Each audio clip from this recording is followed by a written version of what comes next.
نستعينه ونستغفره ونعوذ بالله من شرور أنفسنا ومن سيئات أعمالنا من يهده الله فلا مضل له ومن يضلل فلا هادي له أشهد أن لا إله إلا الله وحده لا شريك له وأشهد أن محمدا عبده ورسوله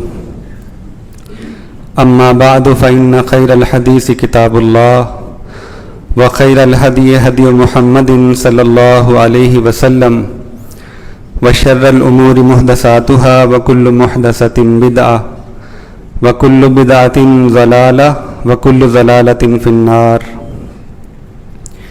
اللهم صل على محمد وعلى آل محمد كما صليت على إبراهيم وعلى آل إبراهيم إنك حميد مجيد. اللهم بارك على محمد وعلى آل محمد كما باركت على إبراهيم وعلى آل إبراهيم إنك حميد مجيد. أعوذ بالله السميع العليم من الشيطان الرجيم من همزه ونفسه ونفخه. بسم الله الرحمن الرحيم. يا أيها الذين آمنوا اتقوا الله حق تقاته ولا تموتن إلا وأنتم مسلمون. يا أيها الناس اتقوا ربكم الذي خلقكم من نفس واحدة وخلق منها زوجها وبث منهما رجالا كثيرا ونساء واتقوا الله الذي تساءلون به والأرحام إن الله كان عليكم رقيبا. يا أيها الذين آمنوا اتقوا الله وقولوا قولا سديدا يصلح لكم أعمالكم ويغفر لكم ذنوبكم ومن يطع الله ورسوله فقد فاز فوزا عظيما.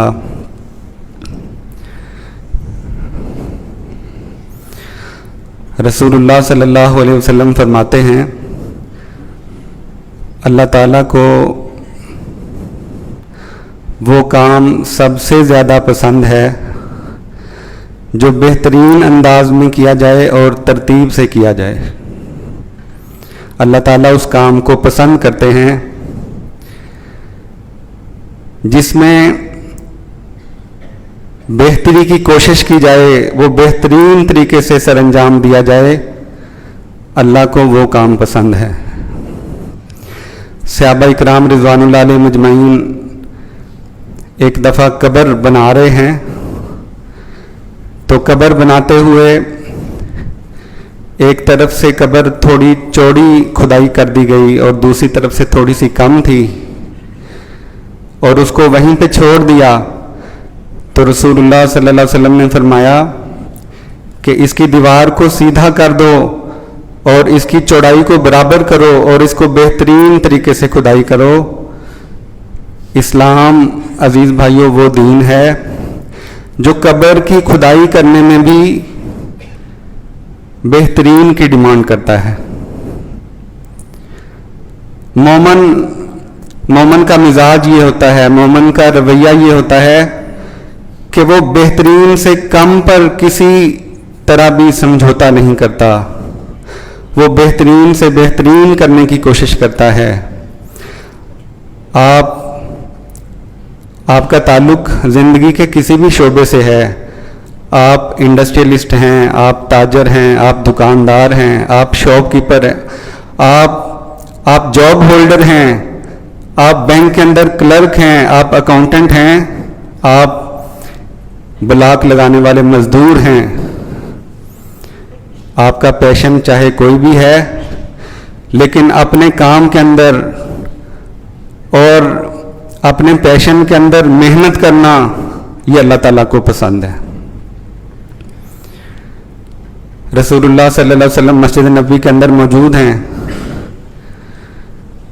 اتنے میں ایک شخص آتا ہے اور آ کر اللہ کے نبی صلی اللہ علیہ وسلم کے قریب ہوتا ہے. صحابہ اکرام نے دیکھا کہ اس شخص کے بال سیاہ ہیں، سفید لباس اس نے زیب تن کر رکھا ہے، اس کے جسم پر کوئی سفر کے آثار بھی نہیں لیکن وہ اجنبی محسوس ہوتا ہے. اللہ کے نبی صلی اللہ علیہ وسلم کے قریب ہوا، دو زانو ہو کر بیٹھا، حتیٰ کہ اس نے اپنے گھٹنے اللہ کے نبی صلی اللہ علیہ وسلم کے گھٹنوں کے ساتھ ملا دیے، اپنے ہاتھ اللہ کے نبی صلی اللہ علیہ وسلم کی رانوں کے اوپر رکھے اور کچھ سوالات کیے. وہ سوالات کرنے کے بعد جب واپس پلٹا، اللہ کے نبی صلی اللہ علیہ وسلم اس کے سوالوں کے جواب دیتے چلے جا رہے ہیں، اور ہر سوال کے جواب پہ وہ یہ کہتا ہے صدقتا، اللہ کے رسول آپ نے سچ فرمایا. یعنی سوال بھی وہ خود کرتا ہے، پھر جواب کے اوپر تصدیق بھی وہ خود کرتا ہے، اور اس طرح وہ سوال و جواب کرنے کے بعد جب واپس پلٹا تو اللہ کے رسول صلی اللہ علیہ وسلم نے حضرت عمر سے پوچھا، اے عمر جانتے ہو یہ کون ہے؟ عمر رضی اللہ تعالیٰ عنہ کہتے ہیں اللہ اور اس کے رسول بہتر جانتے ہیں. تو اللہ کے نبی صلی اللہ علیہ وسلم نے اس کا جواب دیا، فرمایا فَإِنَّهُ جبریل، عمر یہ جبریل تھا، اَتَاكُمْ يُعَلِّمُكُمْ دِينَكُمْ، یہ تمہیں تمہارا دین سکھانے آیا تھا، تمہارا دین بتانے آیا تھا. اور اس دین کو بتانے میں، اس دین کو سمجھانے میں، اس دین کو تمہارے تک ڈیلیور کرنے میں اس نے جو آخری سوال پوچھا، ہماری گفتگو کا موضوع آج یہ ہے. اس نے اللہ کے نبی صلی اللہ علیہ وسلم سے سوال کیا، اللہ کے رسول اخبرنی عن الاحسان، اللہ کے نبی احسان کے بارے میں بتائیے، احسان کیا ہے؟ تو رسول اللہ صلی اللہ علیہ وسلم نے اس کے جواب میں کہا، ان تعبد اللہ کأنک تراہ فإن لم تکن فإنہ یرا. رسول اللہ صلی اللہ علیہ وسلم نے ان کو جواب دیا کہ تو اللہ رب العزت کی عبادت اس طرح کرے، اللہ کی عبادت اس طرح کرے. اور ابن عباس کی حدیث کے اندر اس کے ساتھ اور بھی الفاظ شامل ہیں، ان تعمل اللہ، تو محنت اس طرح کرے، تو کام اس طرح کرے، تو عمل اپنا اس طرح کرے جیسے اللہ تجھے دیکھ رہا ہے، جیسے تو اللہ کو دیکھ رہا ہے. تیری عبادت اس طرح ہونی چاہیے، تیرے کام، تیری زندگی اس طرح ہونی چاہیے کہ جیسے تو اللہ کو دیکھ رہا ہے. اور اگر یہ کیفیت نہیں ہے تو کم از کم یہ تصور تیرے ذہن کے اندر ہو کہ اللہ تعالیٰ تجھے مانیٹر کر رہا ہے، اللہ تعالیٰ تجھے دیکھ رہا ہے. عزیز بھائیو، ہمارا رویہ اس وقت کیا ہوتا ہے جب ہمارے اوپر کوئی ایڈمنسٹریٹر مقرر ہو، ہمیں کوئی دیکھنے والا ہو، ہمیں کوئی آبزرو کرنے والا ہو، کہیں کیمرے کی آنکھ کے آگے سے جب ہم گزر رہے ہوں، ہماری آبزرویشن چل رہی ہو، تو پھر ہماری کارکردگی کیا ہوتی ہے؟ اس میں ہم اپنا کام بہترین طریقے سے کرنے کی کوشش کرتے ہیں. عزیز بھائیو، یہی اللہ تعالیٰ کو مطلوب ہے، ان تعبد اللہ کأنک تراہ. یہ اس سے مراد صرف عبادت، نماز، روزہ نہیں ہے، یہ پوری زندگی ہے. اس میں نماز، روزہ، یہ ساری عبادات کے ساتھ ساتھ زندگی کے معاملات بھی اتنے اچھے اور احسن انداز سے کیے جائیں، ان کو کلائمیکس پہ لے کے، وہ بلندیوں پہ لے کے کیا جائے کہ اللہ تعالیٰ اس عمل کو دیکھ کے خوش ہو جائے. یہ اللہ تعالیٰ کو مطلوب ہے. عبد، یہاں پہ اللہ تعالیٰ نے، اللہ کے نبی صلی اللہ علیہ وسلم نے عبد کا لفظ استعمال کیا. عبد غلام کو کہتے ہیں. انت عبد اللہ، تو اللہ کا غلام بن کر زندگی گزارے. عزیز بھائیو، ہمارا اللہ رب العالمین کے ساتھ جو ریلیشن ہے وہ ملازم کی طرح نہیں ہے. ہم اللہ تعالیٰ کے امپلائی نہیں ہیں. امپلائی کیا ہوتا ہے؟ 8 گھنٹے 6 گھنٹے کام کیا، مالک کی مرضی سے کام کیا، باس کے سامنے کام کیا، اس کے بعد وہ آزاد ہے، وہ جس طرح چاہے باقی اپنے 16 گھنٹے گزارے. نہیں محترم بھائیو، ہم اللہ تعالیٰ کے غلام ہیں. اللہ تعالیٰ نے ہمیں عبد کہا ہے، یا عبادی الذین اسرفوا، اے میرے بندو. عبد سے مراد غلام، یعنی ہماری پوری زندگی اللہ تعالیٰ کی غلامی میں اس طرح سے گزر جائے کہ ہماری مرضی اس میں شامل نہ ہو. ہمارا کوئی اپنی زندگی پہ کوئی سٹیک نہیں ہے، ہم اپنی زندگی کے خود مالک نہیں ہیں. اللہ تعالیٰ ہماری زندگی کا مالک ہے. ہم مملوک ہیں، ہم غلام ہیں. وَمَن يُسْلِمْ وَجْهَهُ إِلَى اللَّهِ وَهُوَ مُحْسِنٌ. اللہ تعالیٰ فرماتے ہیں کہ جس بندے نے اپنے آپ کو اللہ کے سامنے سرنڈر کر دیا، جس نے اللہ تعالیٰ کے سامنے اپنے آپ کو گرا دیا، پیش کر دیا، اپنا چہرہ اللہ کے سامنے جھکا دیا، وَهُوَ مُحْسِنٌ. محترم بھائیو، یہ ہے احسان. یہ احسان اللہ کو پسند ہے. عبادتوں میں، معاملات میں، معاشرت میں، لین دین میں، شادی غمی میں، خوشی میں، ہر معاملے کے اندر اللہ تعالیٰ احسان چاہتا ہے ہم سے. اللہ تعالیٰ کو احسان والا دین پسند ہے. اللہ تعالیٰ کو سب سے بہترین کام پسند ہے جو بہترین طریقے سے کیا جائے. اور عزیز بھائیو، یہ بات یاد رکھیے کہ یہ جو اللہ تعالیٰ نے ہمیں مدت دی ہے، یعنی کسی بھی کام کو کرنے کے لیے ایک مخصوص مدت دی جاتی ہے. ایک مخصوص کام اس مخصوص مدت میں ہی کیا جائے تو اس کا فائدہ ہے، ورنہ اس کام کا کوئی فائدہ نہیں ہوتا. باکسنگ کے رنگ کے اندر آپ کھڑے ہوں، 3 منٹ کے اندر آپ کو ہار جیت کا فیصلہ کرنا ہے، اور اگر اس کے بعد ہارنے کے بعد آپ کو داؤ پیچ یاد آتے ہیں، ہارنے کے بعد آپ یہ کہتے ہیں کہ ایسا کر لیا جائے اور ویسا کر لیا جائے، تو اس کا کوئی فائدہ نہیں ہوتا. محترم بھائیو، یہ زندگی اللہ تعالیٰ نے ہمیں جو دی ہے، یہ مہلت ہے، یہ ایک مخصوص وقت ہے، اور اس مخصوص وقت میں ہمیں اپنی کارکردگی دکھانی ہے. مومن، محترم بھائیو، مومن وہ ہوتا ہے جو اپنی صلاحیتیں اور اپنی توانائیوں کا آخری قطرہ خرچ کر دیتا ہے، بہترین سے بہترین طریقے سے اپنی پرفارمنس پیش کرتا ہے. اس کو مومن کہتے ہیں. وَمَن يُسْلِمْ وَجْهَهُ إِلَى اللَّهِ وَهُوَ مُحْسِنٌ. رسول اللہ صلی اللہ علیہ وسلم نے کیا فرمایا؟ فَإِذَا ذَبَّحُوا فَأَحْسِنُوا الذُّبْحَ، کہ تم اگر آپ اگر ذبح کرنا چاہتے ہیں، جانور کو ذبح کرنا چاہتے ہیں، تو اس کا بھی اسلام نے طریقہ سکھایا کہ اس کو بہترین طریقے سے ذبح کرو، اور اس کی وضاحت فرمائی. وضاحت کیا ہے؟ کہ اپنے چھری کو، اپنے آلے کو تیز کر لیا جائے تاکہ ذبح کرنے سے اس کو راحت ملے، اس کو تکلیف کا سامنا نہ کرنا پڑے. اس انداز سے اچھے بہترین طریقے سے اس کو ذبح کیا جائے کہ اس کو تکلیف نہ ہو. یعنی اسلام وہ ہے جو ہر چیز میں بہترین پسند کرتا ہے. ایکسیلنس، یہ اسلام کا مطالبہ ہے.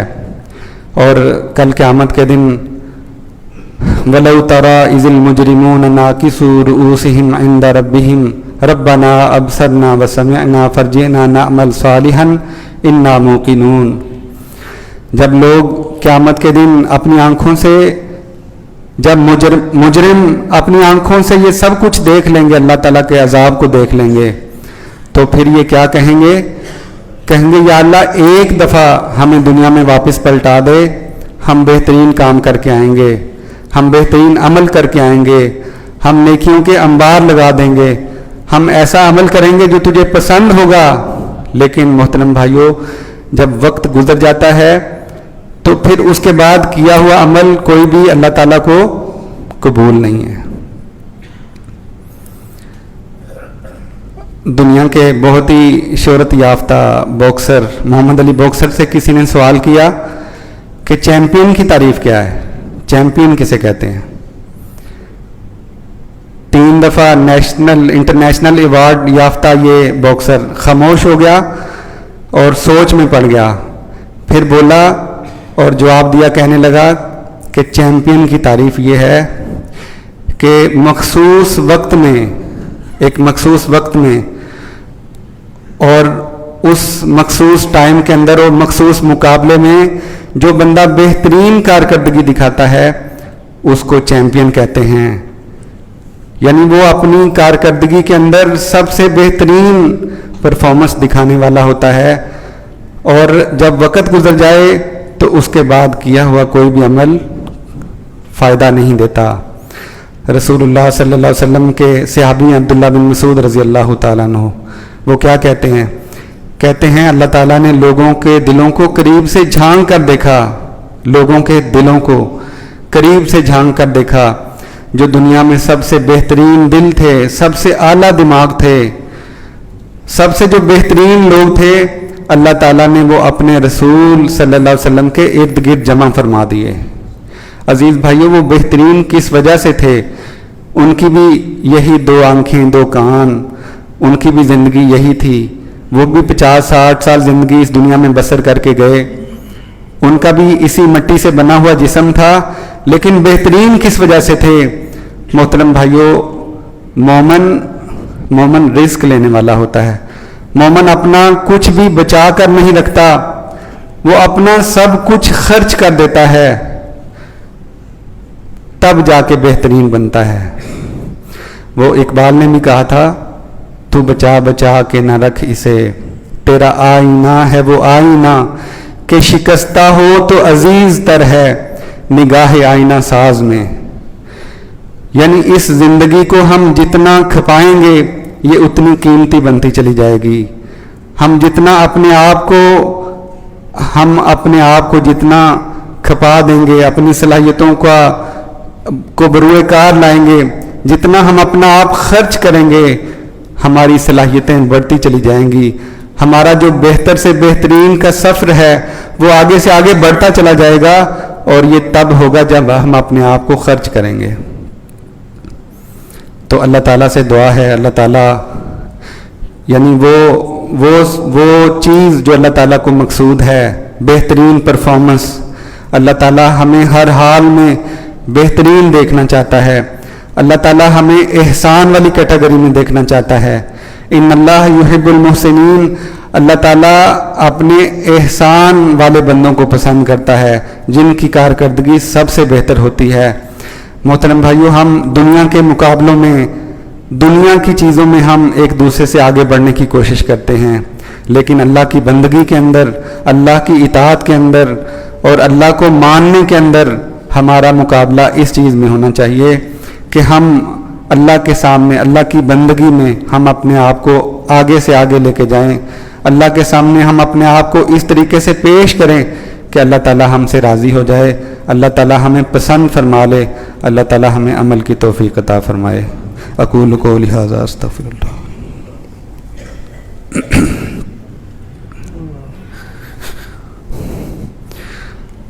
ان الحمد للہ نحمده ونستعینه ونستغفره ونعوذ باللہ من شرور انفسنا ومن سیئات اعمالنا، من يهده الله فلا مضل له ومن يضلل فلا هادي له، اشهد ان لا اله الا الله وحده لا شريك له واشهد ان محمدا عبده ورسوله۔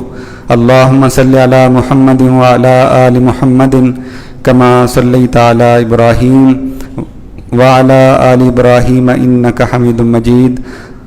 اللهم بارك على محمد وعلى آل محمد كما باركت على ابراہیم وعلى آل ابراہیم انك حمید مجید۔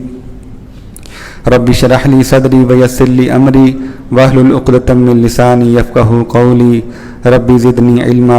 اللهم انصر الاسلام والمسلمین، اللهم أيد الجهاد والمجاہدین، اللهم انصر المظلومین في كل مكان، اللهم اشف انت الشافي لا شفاء الا شفاؤك شفاء لا يغادر سقما۔ اللهم اعز الاسلام والمسلمین، ربنا آتنا فی الدنیا حسنہ وفی الآخرۃ حسنہ وقنا عذاب النار۔ ہم اللہ تعالیٰ سے دعا کرتے ہیں، اللہ تعالیٰ جتنے بھی بیمار ہیں، پریشان ہیں، اللہ تعالیٰ سب کی بیماریاں پریشانیاں دور فرمائے، اللہ تعالیٰ ان وباؤں کو ہم سے ٹال دے، اللہ تعالیٰ دنیا کے اندر اور آخرت کے اندر ہمیں سرخرو فرمائے، اللہ تعالیٰ دنیا میں بھی اور آخرت میں بھی ہمیں بھلائیاں اور خیر نصیب فرمائے۔ ہمارے سبتین بھائی، ان کی والد اور والدہ شدید بیمار ہیں، اللہ تعالیٰ ان کو صحت کاملہ عاجلہ نصیب فرمائے، اور اسی طرح جن بھائیوں نے دعا کی درخواست نہیں کی لیکن گھروں میں بیماریاں ہیں، پریشان ہیں، اللہ تعالیٰ سب کی پریشانیاں اور بیماریاں دور فرمائے۔ جو ہمارے احباب، جو دوست، جو ہمارے ساتھی رشتہ دار اس وبا کی زد میں آ کر دنیا سے چلے گئے، اللہ تعالیٰ ان کی بخشش فرمائے، اللہ تعالیٰ سب کی مغفرت فرمائے۔ اقول قولی ھذا استغفر اللہ لی ولکم ولسائر المسلمین۔ سبحان ربک رب العزۃ عما یصفون وسلام علی المرسلین والحمد للہ رب العالمین۔